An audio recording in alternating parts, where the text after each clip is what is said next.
true learning has been hidden from us for thousands of years.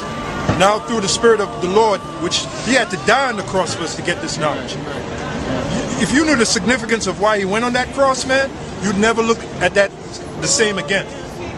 He had to die for us to get this knowledge. That's right. From His Father. And that's how the Lord is gathering His elect, by the word being out and preached out here.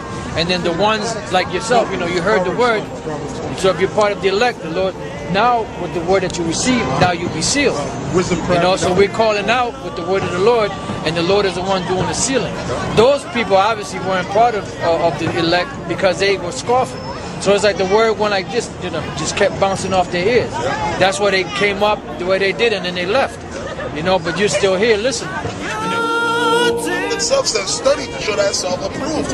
You got to study the Bible, but you got to study other books. When I say other books, I mean like the documents, the records, history. It becomes a way of life. It becomes a way of life. Hang around. It's been a long time coming, but I know a change gonna come. Oh, yes it will. Alright, Shalom. First and foremost, I would like to give all praise, honor, and glory unto Yahweh, Bahashem, Yahweh Shah, Bahashem, Kakwadash. Double honors unto the apostles and the elders of GMS, who rule well, teach well, being great examples towards younger brothers. And peace and blessings and salutations to the hopeful lake out there pushing His word in truth and in sincerity across the four winds in the name of Yahweh Bahashem, Yahweh Shah. Pushing to get up out of here. Shalom to the hopeful elect, the believers, the listeners whom have came back to the obedience of the scriptures through faith in Yahweh Bashim Yahweh Shai. Alright, just want to go into another, war update.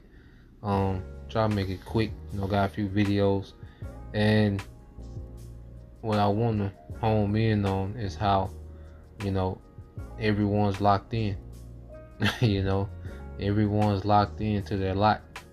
Alright, no matter what type of strategy, what type of plan, these nations try, to configure, okay, it all leads, to the Lord's, prophecy, His counsel, playing out in the earth. Okay, the Lord has a particular, ending, for this story, and it's going to end with a bang, in this third world war. Okay, so no matter what way these nations try to spin it, they try to change up how they move. They try to, backtrack on certain things and, hold off or however they try to do. All right, the Lord has them locked in, to fulfill His will in the earth. All right, and when you go into Revelation 20, it pretty much sums up Esau's rulership. Okay, Revelation 20, verses 7 and 8. Pretty much sums up this man's rulership. Alright, this is Revelation 20 and verse 7. It says, and when 1,000 years are expired, Satan shall be loosed out of his prison. Okay, and this is not talking about Esau coming back after 1,000 years of us ruling in the kingdom. No, okay, he was pushed out of rulership during the dark ages. Okay, he was pretty much made a nobody in the earth. Alright, but he was loosed, to come back into power, to fulfill that blessing, through the sword given to him by Isaac. Okay, because Esau will be the last heathen kingdom to rule before we came into power. Okay, so Satan being loose is this devil coming back during the Renaissance. Okay, coming back to conquer the earth through the sword. All right, and one of the things that he established, as he came back into power was what? Verse 8, and shall go out and deceive the nations which are in the four quarters of the earth. All right, because this is an empire of lies. Okay, almost everything that most people believe is a lie. Okay, everything about this kingdom is a lie. Democracy, republic, Republican, Christianity, Islam, everything is a lie. Okay, all this westernization doctrine, everything is based off pseudoscience and a lie, man. All right, and this is how this man runs the earth. Okay, so he will establish his empire through lies and through the sword. All right, but what would it lead to? Gog and Magog, which is Russia, to gather them together to battle, the number of whom is as the sand of the sea. Okay, and right now, because you read this in the NLT, it says he will gather them together for battle, a mighty army as numberless as sand along the seashore. Okay, and right now, Russia, okay, is at the forefront, okay, of this Western empire, which is this beast system, America, NATO, and the EU. Okay, and Russia is pretty much forming an alliance, okay, with a lot of these countries of the East, okay, to come against the whore. Okay, with Russia being at the forefront, and as of now, Russia is gaining 30,000. You know, Scott Ritter said sometimes, you know, some months, you know, their numbers are hitting the 50,000 of men that are signing up, okay, for the Russian military, man. Okay, so prophecy is being fulfilled, you know, and there's nothing no one can do not to play their role in prophecy, man. And we hope that we're playing the role of the elect. Okay, so I got this video, and this is the latest, you know, what's going on in Russia. And pretty much we're seeing Russia being very bold. You know, they're putting military hardware, you know, all in different parts of the earth. Okay, they're making alliances with different countries, war alliances. Okay, and they're strategically putting themselves to go to war, all right, with the West. Okay, and not only them, but they're conglomerate nations, man. Okay, they're allied nations, man. You see, so Russia is playing this part and being a guard, you know, to these nations, man, which is prophesied to do in the scriptures. Okay, so let's play this. Russia had been a nation for some time under Vladimir Putin that sought to cooperate with the West as a partner. And Russia always viewed itself as a partner with the West. And Russia feels betrayed by the West, especially with what's been going on in Ukraine and how the West has performed. What Vladimir Putin did on this trip is send a signal that the partnership is over. That and one of the key aspects of this partnership was, you know, the way Russia worked with the United Nations, with China and others to put pressure on North Korea to walk away from its nuclear weapons program. Russia was not an advocate of North Korea's nuclear weapons program. It violated Russia's sensibilities when it came to nuclear nonproliferation, and Russia had signed on to many of the sanctions that had been imposed on North Korea. But now that Russia's been subjected to sanctions, and Russia sees that the West is not interested in equitable solutions, but rather using the processes of sanctioning, of so-called consensus building, to destroy nations, to not achieve you know, positive outcomes, but only outcomes that are positive for the United States. Russia has walked away and said that's over. Russia has engaged with North Korea on a level that I don't think the American people fully comprehend. This is a strategic engagement from top to bottom, and it changes everything. You know, one of the things that plagued North Korea going into this was food shortages. They had a major problem with their agricultural sector, and a significant part of their labor force was diverted to very inefficient agricultural practices that oftentimes failed and led to starvation, which also led to, you know, a reduction in efficiency of the workforce. North Koreans will never go hungry again. Russia will guarantee their food supplies. What this does is liberate a good section of their workforce, now well-fed, to now be integrated into an expanding industry, an industry that will be thoroughly integrated with Russia's industry, which we know since the imposition of sanctions by the West has been thriving. This is defense industry and civil industry. This is going to radically transform North Korea. North Korea will never be the same. Looking back, and the irony here is that it could have been an American president being driven down the streets of Pyongyang.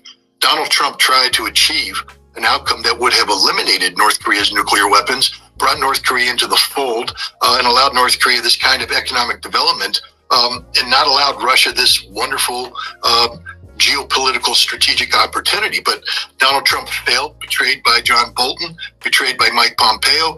Joe Biden refused to pick up the baton, even though Kim Jong-un held it out there and said, please, please, please, run with this. We want to go in this direction. What we have now is, instead of a denuclearized North Korea, we have a North Korea that is sitting on very advanced ballistic missiles that have nuclear weapons on top, and they're only going to get better. One of the things that Vladimir Putin committed to was turning over technology and weapon systems that'll strengthen North Korea. And one of the things you're going to see is that North Korea's nuclear deterrent is going to become of a nature that prohibits any American preemption.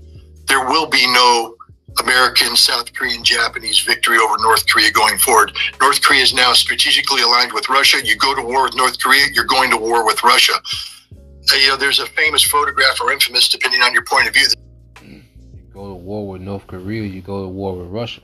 All right, now we all know, all right, that the first domino that's gonna fall is with those small hats in Iran. Okay, which we're gonna get into that, as well. All right, but you see, Russia has committed, to pretty much bulking up North Korea's agriculture industry, their civil industry, and their military industry, man. Okay, so all these nations are coming under the banner of Russia.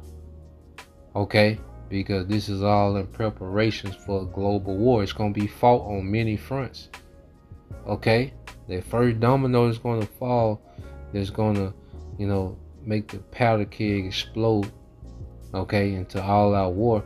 Okay, is going to be the conflict between Iran and those small hats. The least of the flock, drawing them out.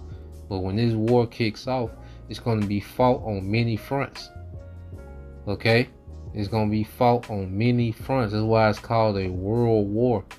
Okay, and we're seeing the Lord is just moving all his chess pieces around the board. Okay, for that ultimate checkmate with Yahweh Shai. Okay, so let's go here. All right, because I was like, this gonna be a game changer, to turn North Korea, into a formidable nuclear threat. And we know all missiles, okay, are gonna go to where? America. And how does everyone judge their nuclear system? Based on if their weapons can reach America or not. Okay, and I think they're gonna say it later on in this clip. Okay, I'll put it in the description box if you want to watch the rest of it. Pretty informative. When they talk about North Korea already having missiles that can reach, all right, Washington and Florida, eastern countries. Okay, yeah, it's all centered around the destruction of Babylon. Now let's go here. All right, I want to get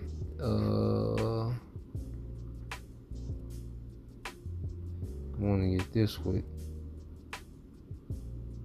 Okay, because we know Turkey. Interactive Brokers, the professional's gateway to the world's markets. Invest globally in stocks. This is the world. So we know Turkey eventually, is going to join forces, with Russia, Iran, according to Ezekiel 38.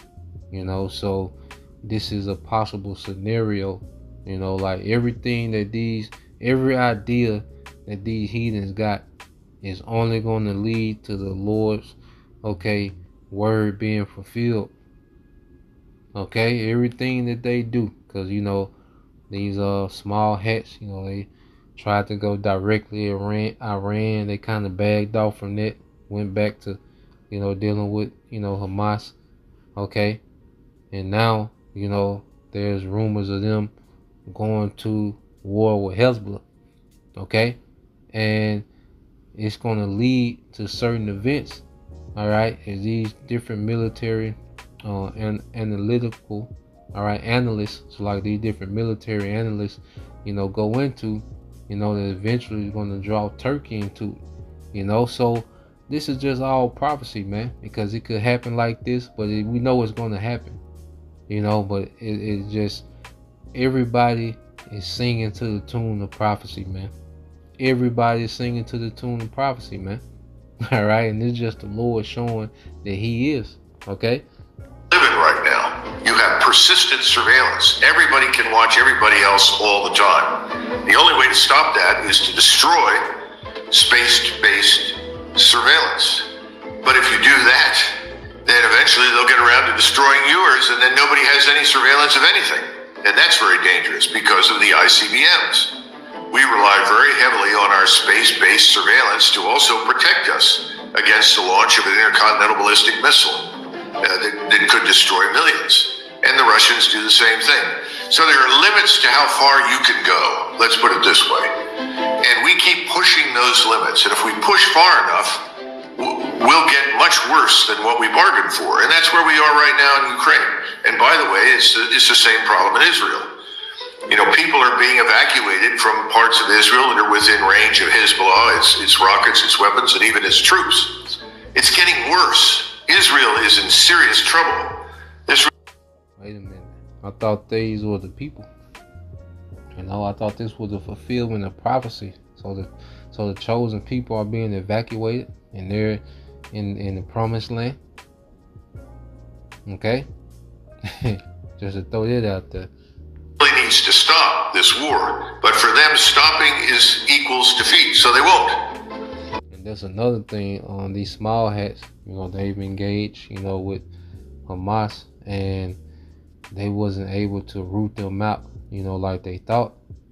And if the small hats, just do a ceasefire and they stop the conflict, that's a victory for Hamas. So the Lord, has them moving based off their ego, their pride. They're being driven by their pride, so it's like, well, we can't get a clear-cut victory, with Hamas, because Hamas is operating on the ground, okay? So they can't just root them out or just eliminate them, all right? Well, a lot of things were set up, and, but at the end of the day, there's an authentic, rivalry in their region. You go into the history of their region, with them and the Palestinians, is an authentic rivalry. Okay? But these small hats are locked into their pride to where they like, look, we gotta get a clear-cut victory somewhere. And that's the Lord got them in the box to where they gotta do something, man. Okay? To get this thing jumped off. All right, and we're just watching the build up. We don't know when, we don't know how, but we know the what, So we're just seeing these things play out and watching, man. There's not a whole lot we can do. We have no influence whatsoever over Netanyahu. He has much more influence over our government and our armed forces than we do right now. And when it comes to Russia, we continue to pretend that it doesn't make any difference what they say. We stick by the original lie that hatched the whole plan. We keep insisting that Russia is losing. Russia will still be losing, I'm quite sure, when they're sitting on the Polish border fishing in the river. This is insane, but this is where we are. So I think it is useful to say, what if President Trump gets in? What if you get somebody other than the current crew? And I think almost anybody who comes along will quickly put an end to the Ukraine war. It just makes no sense. It's a waste of time, money, and resources. The Europeans have had it. The Schultz government's in real trouble. And once that government in Berlin goes, there'll be more flexibility. Although I would also argue something else, and people don't understand this. When you've had so much trouble, so much conflict. In his mind, he think a change of government, is going to make a difference. Okay, but it's not. Okay, look at these niggas, man. If I want to fast forward, I think it's on this one. He spoke about Turkey. Let me see. Langley, which is closely aligned with and tied to the SBU, the secret police in Ukraine, the equivalent of the KGB in Soviet times. So You know, the thing that's disturbing is that we're too deeply involved with foreign countries, foreign interests, foreign actors. You know, I think it was. And that's prophecy, man. You know, and he's see, this what these analysts don't understand is this all prophecy driven. You know, and you know, I've been listening to a lot of them lately, and they just baffle at the moves that are being made, you know, because it don't make strategic sense. But it's all for prophecy, man. You know, it makes sense in the strategy of prophecy, man. Okay? This is Habakkuk 2 and 5. It says, yeah, also because he transgresses by wine, okay, because the West is used to, you know, having everyone under their authority, everyone under their hegemony.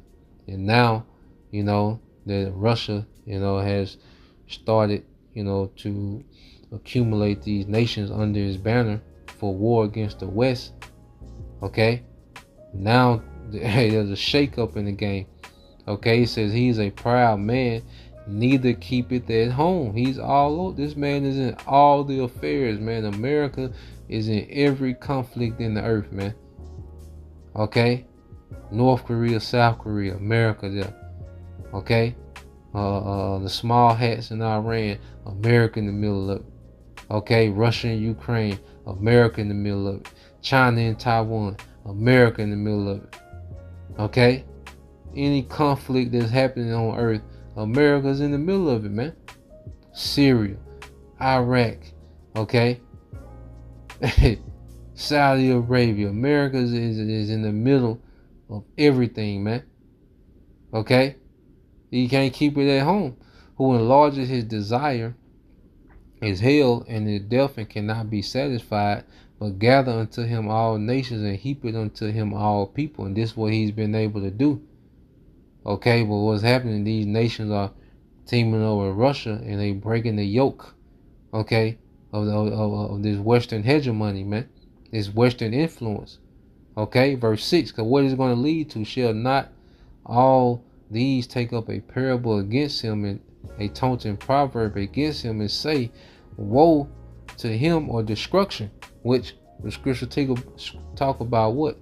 The third world's war. So you really can say war unto him that increaseth that which is not his, and how long, and to him that laden himself with thick clay, which is a debt, you know, and the main reason that this nation is in debt because of what? Military spending. All right, and they spend so much on military because they tamper so much in foreign affairs, man. Okay, with these other nations, says, shall they not rise up suddenly that shall bite thee, and awake that shall vex thee, and thou shalt be for booties unto them.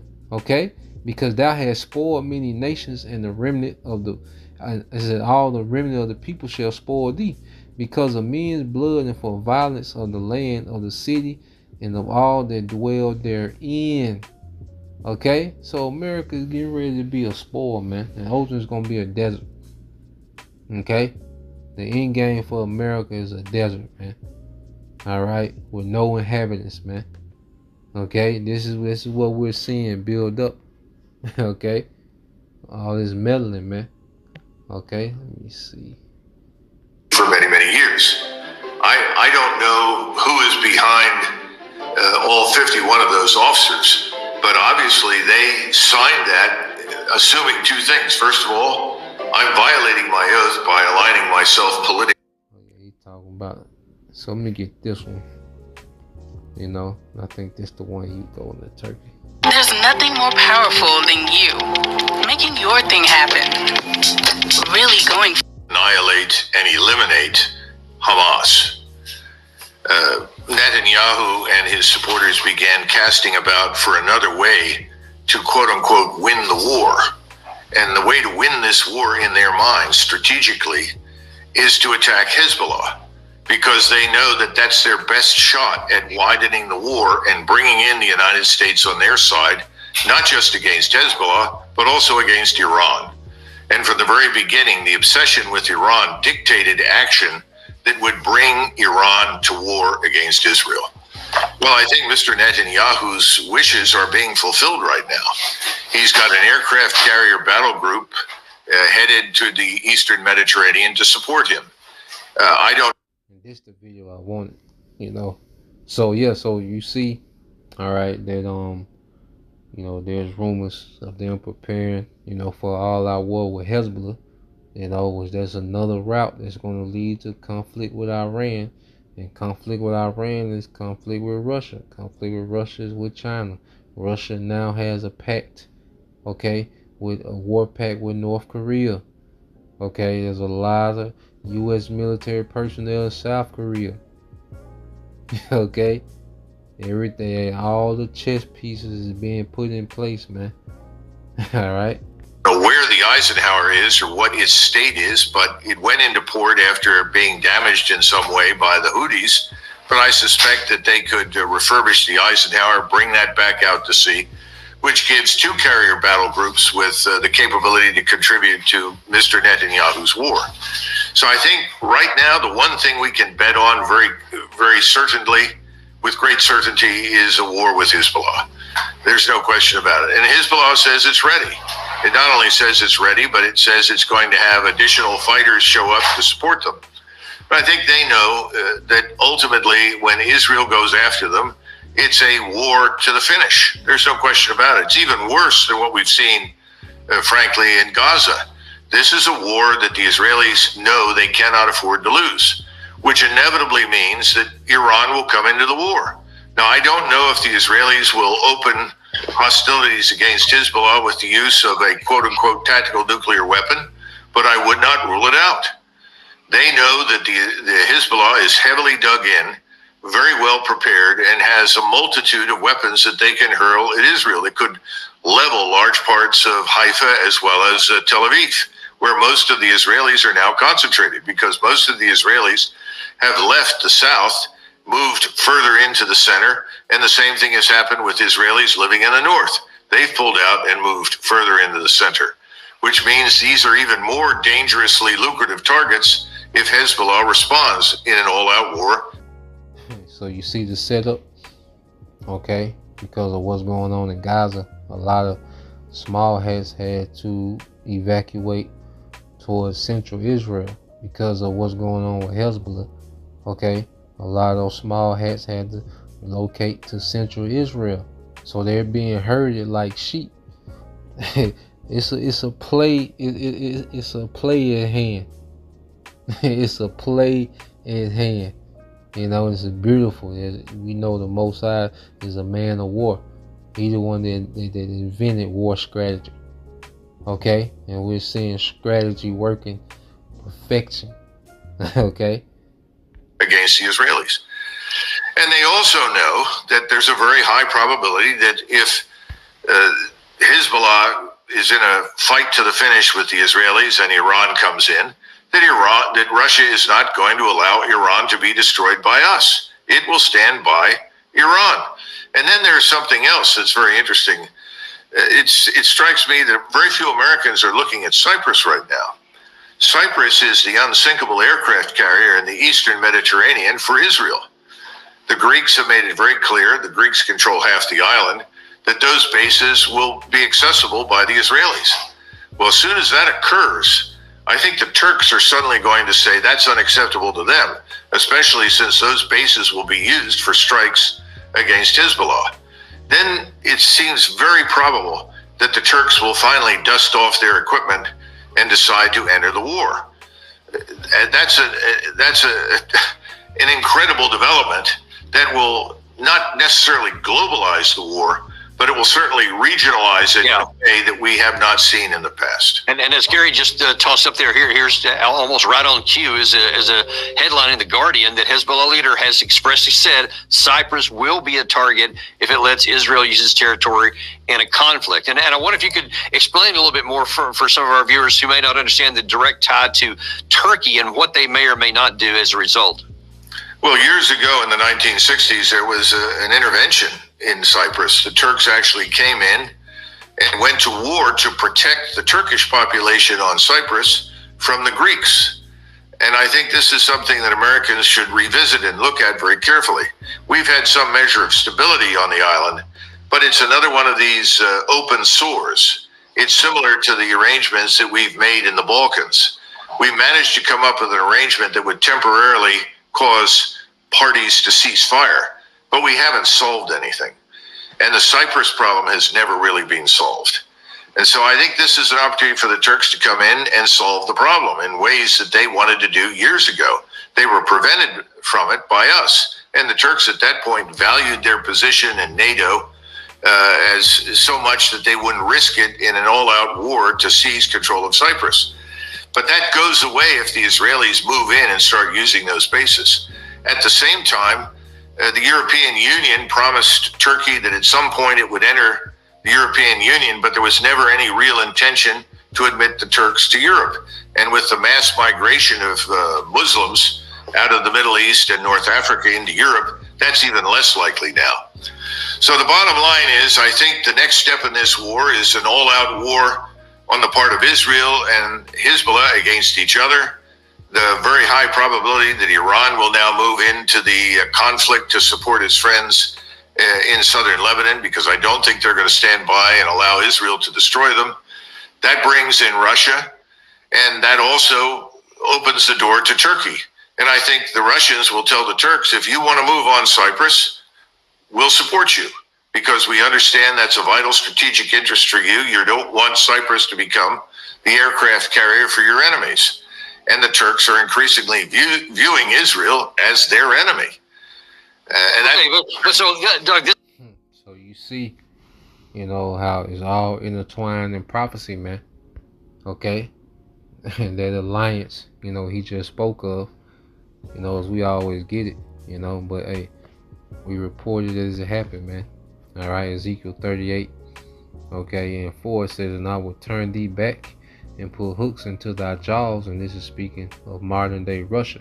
And I will bring thee forth in all thy army, horses and horsemen, all right, all them clothed with all sorts of armor, even great company with bucklers and shield, all of them handling swords. And this is why you see Russia is constantly making advances, okay, in Ukraine, okay, making their way towards the EU, okay, and as they're doing this, all right, what are they doing?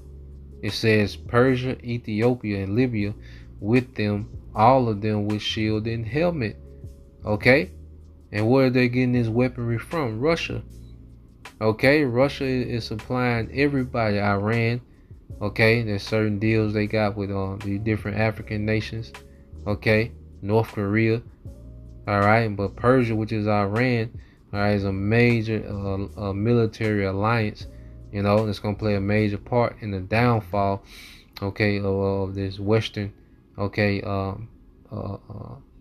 this beast system, okay, and ultimately how Shai is going to come and wipe the floor with all of them, okay, the Gomar, which is Turkey, okay, so you see Magog, okay, which is Russia, Persia, and Gomar, all right, those are going to be the 3 heavy hitters, because Turkey, pretty much has the largest military in NATO, okay, they very formidable, all right, military power, okay, and they're being pushed in the arms of Russia and Iran, and that's a NATO nation, man.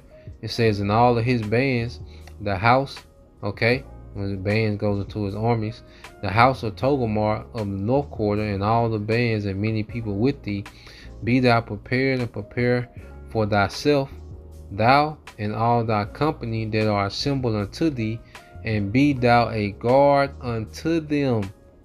Okay? You get this in the NLT, says, get ready, be prepared, keep all the armies around you mobilized, and take command of them. And we're seeing Russia, all right, taking command, okay, of all these nations that are anti-West. They're all falling under the banner and the command of Russia, okay, and Russia, is pretty much bullying the bully, okay. And this is what we seeing playing out, man. No matter what these nations do, it all falls in line with prophecy, man. Okay? And we can end it here. This is Isaiah 46 in verse 8. Verse 9. It says, remember the former things are old, for I am the Most High and there is none else. I am the Most High and there is none like me. Okay, and how does the Most High separate himself, okay, from all these false deities? Okay, all these false gods. All right, as everyone talk about the prophet, Muhammad in Islam, what did that nigga prophesy? Okay, hey, brothers been waiting on that answer for ages. What has this nigga prophesied, man? Show us what he's prophesied, all right, and show us where it's happening at. Okay, verse 10, it says, declaring the end from the beginning and from the ancient times, the things that are not yet done, saying, my counsel shall stand, and I will do all my pleasure, man. Because we know, all right, this is leading to Yahweh Shai returning and conquering the earth in righteousness, man. Because he's going to go to war with all these heathens, man. Okay, with the beast, all right, with Russia, with Iran. He's going to go to war with all these heathens, man. Okay, and establish the throne of David, So this is, the latest, just wanted to go into it. All right, and we'll, stay on watch. You had a supposed drone strike happen in Russia, killed, some Russian civilian. I want to say some children, and we'll see, how Russia responds. We'll keep an eye out on that, man. So we're just commentating these prophecies, man, through the spirit and power of Yahweh Bashim Al Shai. So Lord will, you was edified. Till next time, I say shalom.